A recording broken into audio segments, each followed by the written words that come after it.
Hello, hi guys! Magandang hapon sa inyo lahat. On this is your guys mamaya sa Greek channel, a faith healer o Zomatarder. So ngayong hapon na to, tingnan natin sabihin sa iyo ng ating mga gabay. So this is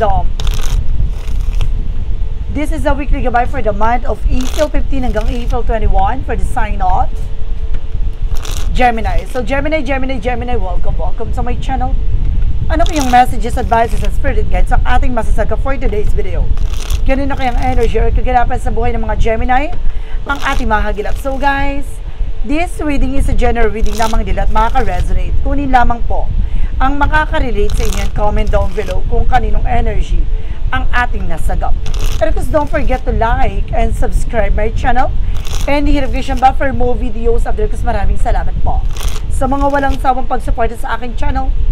Lalong-lalo na ang hindi skip ng ads away pagpalaing kayo ng Diyos at may kapal, siksik, liglig, nag-uumapaw na biyayang manong balik sa inyo. So let's see guys, what is the messages, advice ng ating spirit for the sign of Gemini. So let's see and watch this.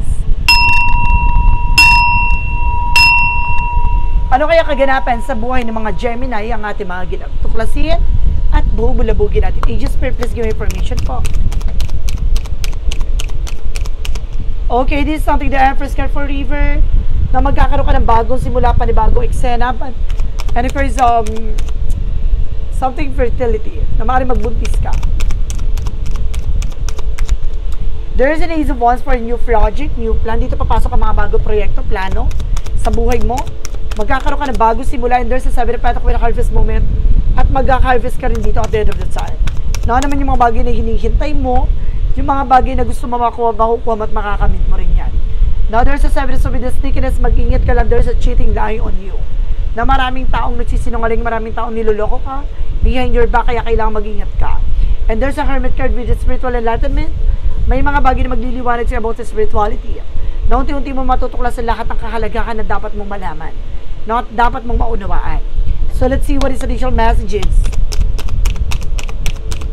And because there is something the Four of Cups, just to re-evaluate or analyze.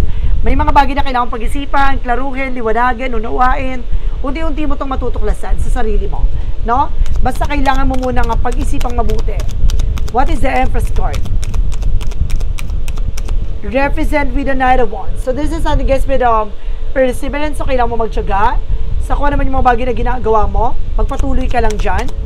What is the Ace of Wands? The Ace of Wands represents with the Justice card. May hustisya.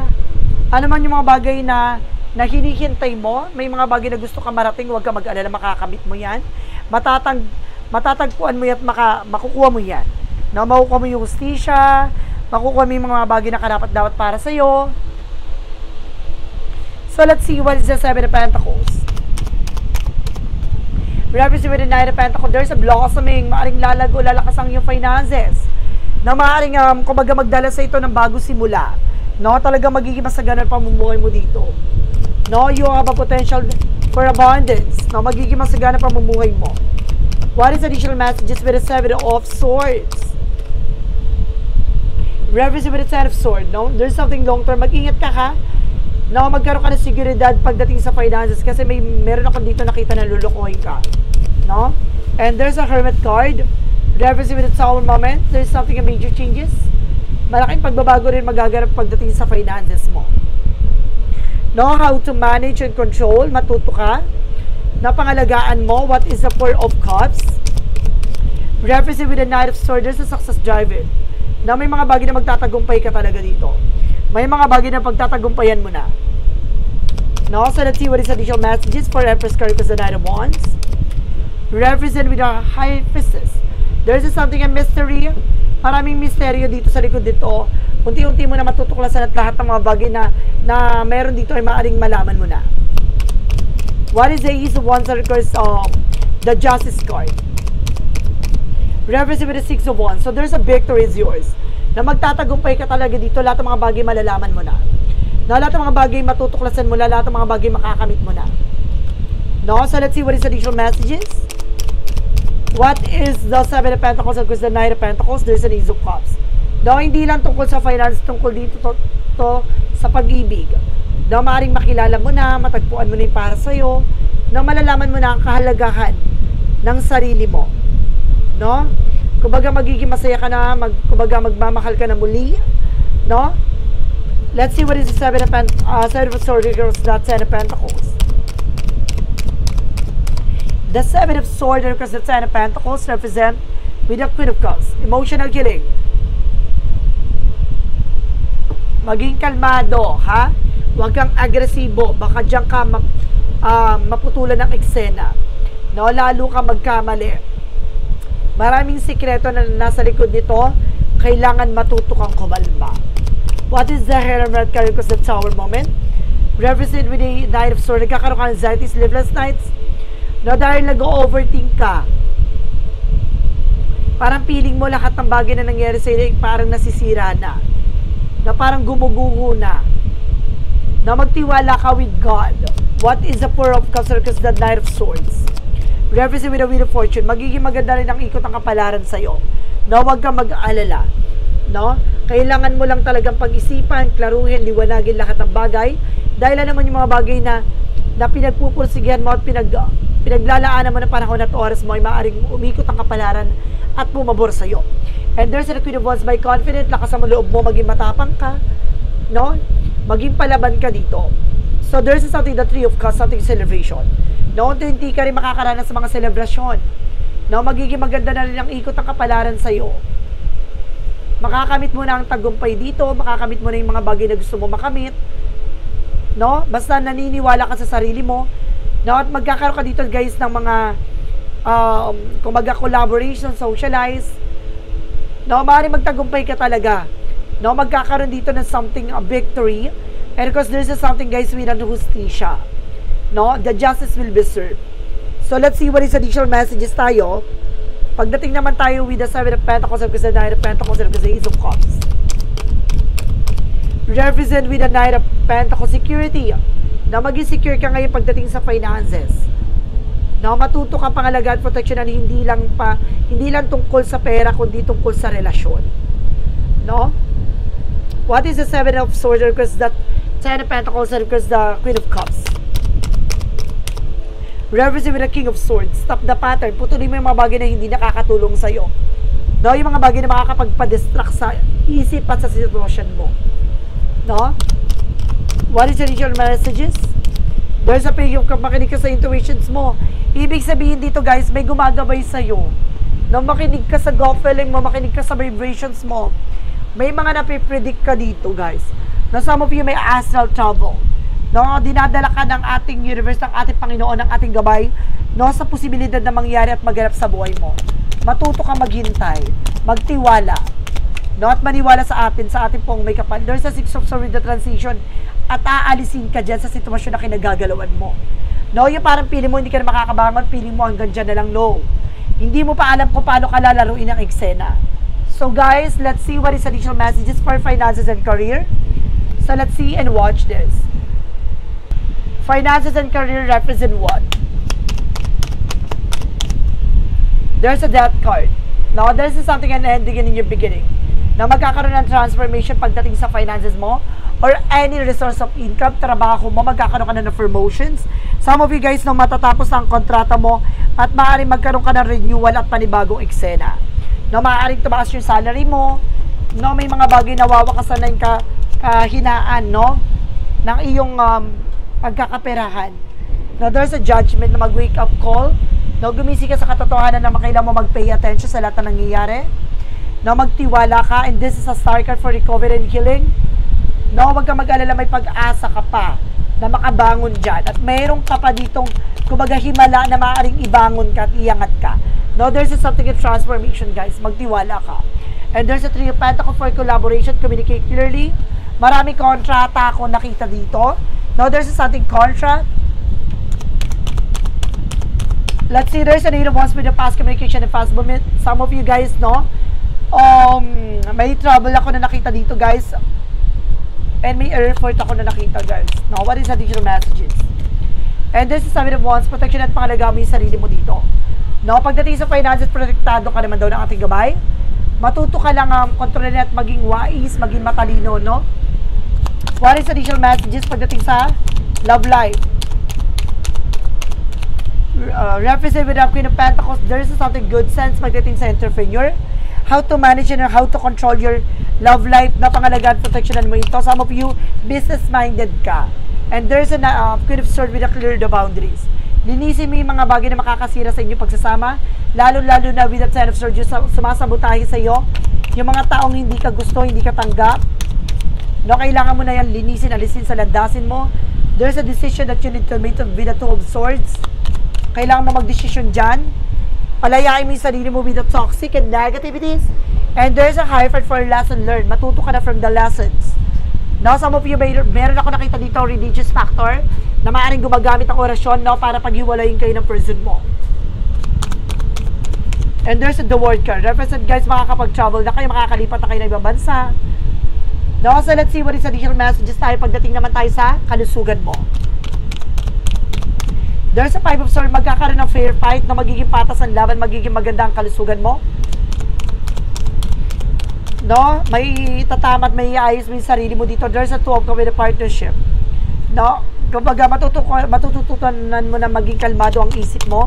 No, aalisin mo yung tamang hinala mo. Magiging balanse ka na ngayon. No, magiging control ka na pagdating sa kalusugan mo. And there's another ones for slow down, no? Magiging mahinahon ka na, iniiwasan mo na yung mga bawal sa'yo. Let's see what is additional messages. And there's an Ace of Swords with a breakthrough. Magtatagumpay ka na rin. Na may mga bagay na mapagtatagumpayan mo. And there's a King of Pentacles being security. At magkakaroon ka ng seguridad at maayos sa sitwasyon pagdating sa kalusugan. No? So let's see what is additional messages. Naman tayo with the magical fairy messages. Anong ganap sa'yo pagdating sa mga mensahe at advice sa'yo ng ating angel spirit. So let's see and watch this. Magical fairy messages represent what? Represent, guys, with an be yourself, no? Be authentic with yourself. Maging totoo ka sa sarili mo. No? And there's a get some exercise. Kailangan mo na exercise, no? Kailangan mo kumbaga, gumalaw-galaw. Kasi masyado ka nang nakatenga, nakaupo lang dyan. And there's a walking away, no? Kailangan mo na kumawala, tumalikod dyan sa eksena na yan. No? Leave the unhealthy situation behind. So let's see what is a yin and yang oracle card. Reference with the nurture, no? Kumbaga, napaka-compassion mo pagdating sa sitwasyon mo. No? Malilakanin ka, maasikaso ka, maayos ka naman.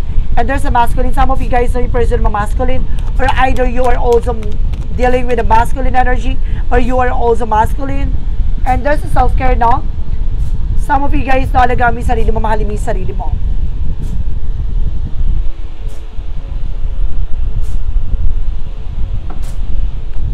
So let's see. What is additional messages for synchronicities? Silence. So kailangan tikong bibig, tahimik ka lang. No, matuto kang kumalma. No, sa mga plano, pangarap mo, kailangan tikom ka lang dyan, ikaw lang yung nakakaalam.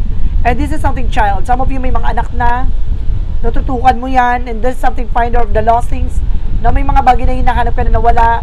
Kumbaga, kailangan mo pahalagahan yung mga bagay na meron ka.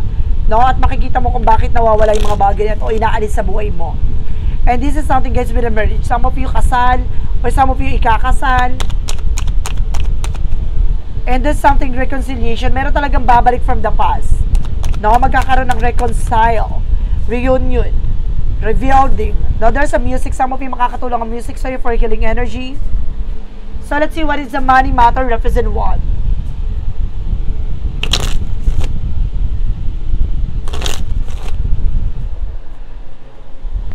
With the money matter represent love life. No, malaking factor dito sa reading mo ang pag-ibig, ha.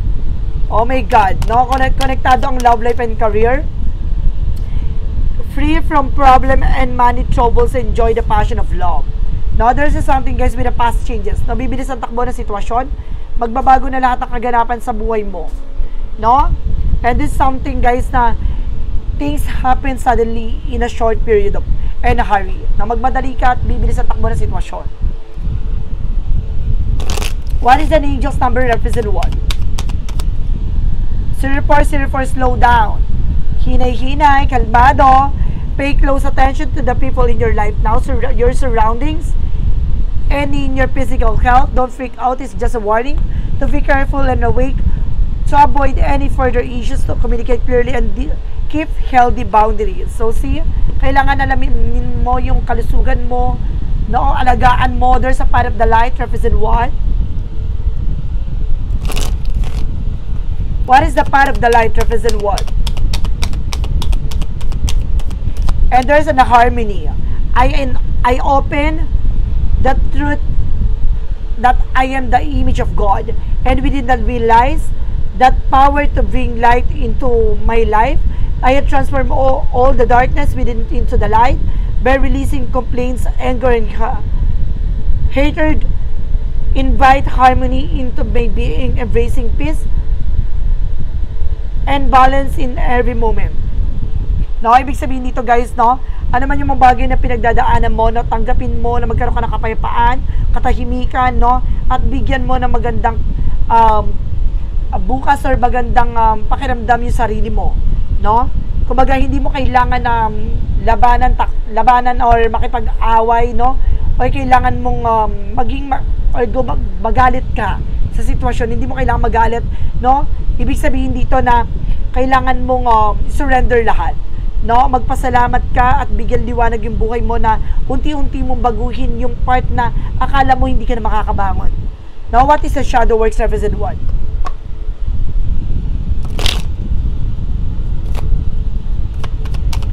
Kasi may mga bagay na parang hinahanap mo eh. No? Yung mga bagay na nawala, bakit ganito, bakit ganyan? Ganun talaga ang buhay. No? May tinatanggal, may inaalis sa buhay natin kasi may panibagong eksena at may bagong may tao darating or may mga bagay na mababago ulit. And there's a shadow dance. Now, there's a something movement and open. Handa ka talaga dapat sa mga new possibilities. And there's a lot of discovery coming in for you. So, there's a something clarifying for love situation. So, let's see.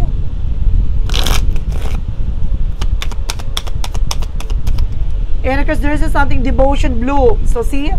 Nurture both blossom and thorn with the tenderness, no? Ibig sabihin dito, kumbaga magdasal at manalig ka. No, ano man yung mga bagay, sigalot, problema, sakripisyo, paghihirap na pinagdaanan mo, tandaan mo na may bagong uusbong na magandang bukas para sa iyo. No? There's a what lies beneath with a hidden future. Diba sa likod ng mga magaganda na yan, hindi porkit maganda ay maganda lang. No, maraming tinik na nang galing sa nakaraan, maraming mga pagsubok na hinubog ka, no, na para palakasin, patibayin ka, at proteksyonin yung sarili mo para hindi ka na ulit maperwisyo at hindi ka na ulit masira ng ninuman. No?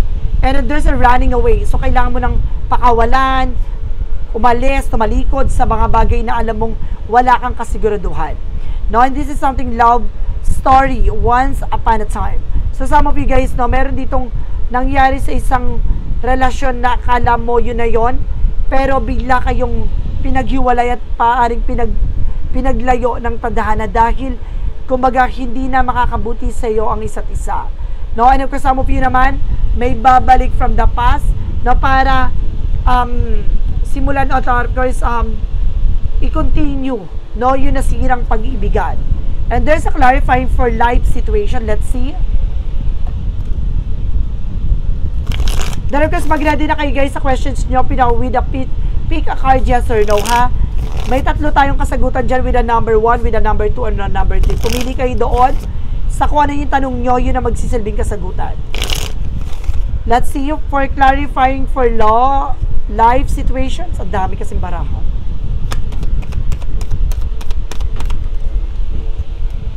And there's a root of the stability. Ground on yourself in what nurture your being, establish a stable base from which love and career can bloom. So see, ibig sabihin dito, kumbaga nasa sa iyo manggagaling kung paano mo palalaguin, palalakasin yung sarili mo. No, marami kang pinanggalingan, pinanghugutan, no? Kumbaga marami ng ugat na nanggaling sa nakaraan, dapat pinagyabong mo, pinalakas mo, at pinatibay mo to para maging isang malakas na pundasyon para hindi ka nila mabubuwag o masisira ng basta-basta. No? At magiging maganda na takbo na sitwasyon mo dahil kumbaga matibay ka na sa dating ikaw. And there's something guys with a fully immersed, everything you can want is all around you. Just wait for you to see it.